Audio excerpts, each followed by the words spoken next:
ಕಾರ್ತಿಕ ಮಾಸ ಶಿವನಿಗೆ ಅತ್ಯಂತ ಪ್ರಿಯವಾದ ಮಾಸ ಎಂಬ ನಂಬಿಕೆ ಈ ಮಾಸದಲ್ಲಿ ಈಶ್ವರ ಪ್ರಸನ್ನನಾಗಿರುತ್ತಾನೆ ಎನ್ನುತ್ತಾರೆ. ಹೀಗಾಗಿ ಶಿವಭಕ್ತರು ದೇವರಿಗೆ ವಿಶೇಷ ಪೂಜೆ ಸಲ್ಲಿಸಿ ತಮ್ಮನ್ನು ಕಾಪಾಡುವಂತೆ ಬೇಡಿಕೊಳ್ಳುತ್ತಾರೆ.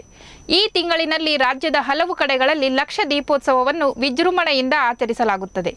ಅದೇ ತರಹ ಧಾರವಾಡ ಜಿಲ್ಲೆಯ ನವಲಗುಂದ ತಾಲೂಕಿನ ಬ್ಯಾಲಾಳ ಗ್ರಾಮದಲ್ಲಿ ಶ್ರೀ ಕಲ್ಲೇಶ್ವರ ದೇವಸ್ಥಾನ ಚಿಕ್ಕಮಠ ಹಾಗೂ ಗ್ರಾಮದೇವಿ ದೇವಸ್ಥಾನದಲ್ಲಿ ಆಚರಿಸಲಾಯಿತು.